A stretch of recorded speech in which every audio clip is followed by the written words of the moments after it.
ఇవాళ మూడో రోజు పార్లమెంట్ సమావేశాలు జరగనున్నాయి. లోక్సభ ముందుకు సెంట్రల్ ఎక్సైజ్ సవరణ బిల్లు రానుంది. ఈ బిల్లు కేంద్ర ఆర్థిక మంత్రి నిర్మలా సీతారామన్ ప్రవేశపెట్టనున్నారు. అఖిలపక్ష సమావేశంలో ఎస్ఐఆర్ పై చర్చకు ప్రభుత్వం అంగీకరించింది. డిసెంబర్ 9న ఎన్నికల సంస్కరణలపై చర్చ చేపడతారు.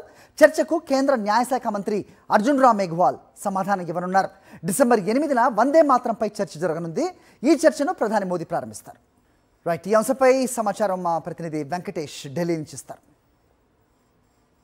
పార్లమెంటు శీతాకాల సమావేశాలు మూడో రోజుకు చేరుకున్నాయి.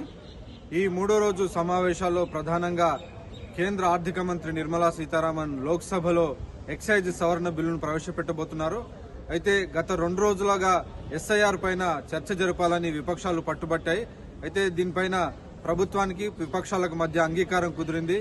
డిసెంబర్ 8వ తేదీన వందే మాతరం పైన చర్చ జరపాలని, డిసెంబర్ 9వ తేదీన ఎస్ఐఆర్ పైన చర్చ జరపాలని అధికార విపక్షాల మధ్య ఒప్పందం కుదిరింది. సో ఆ నేపథ్యంలో ఈరోజు పార్లమెంటు సమావేశాలు సజావుగా కొనసాగేటువంటి అవకాశాలు మనకు కనబడుతున్నాయి. అయితే పార్లమెంటు బయట ఇక్కడ మాత్రం కాంగ్రెస్ పార్టీ ఎంపీలు 11 గంటల సమయంలో 10:30 to 11 మధ్యలో లేబర్ కోడ్స్ ను వ్యతిరేకిస్తూ, ఇటీవల అమల్లోకి వచ్చినటువంటి లేబర్ కోడ్స్ ను వ్యతిరేకిస్తూ నిరసన వ్యక్తం చేయబోతున్నారు. సో మొత్తానికి ఈ రోజు నుంచి పార్లమెంటు సమావేశాలు సజావుగా జరుగుతాయనేటువంటి ఆశాభావం వ్యక్తం చేస్తున్నారు.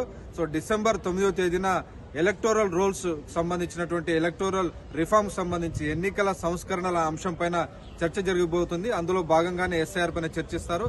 ఈ చర్చకు కేంద్ర న్యాయశాఖ మంత్రి అర్జున్ రామ్ మేఘ్వాల్ సమాధానం ఇవ్వబోతున్నారు.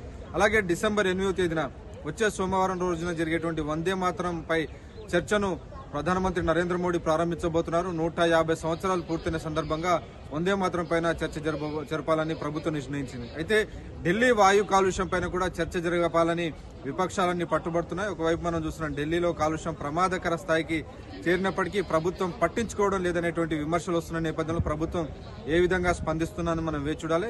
ఇంకోవైపు తెలంగాణ సీఎం రేవంత్ రెడ్డి ఈ రోజు ప్రధానమంత్రి నరేంద్ర మోడీని కలవబోతున్నారు. తెలంగాణ గ్లోబల్ సమ్మిట్ కు ఆహ్వానించబోతున్నారు.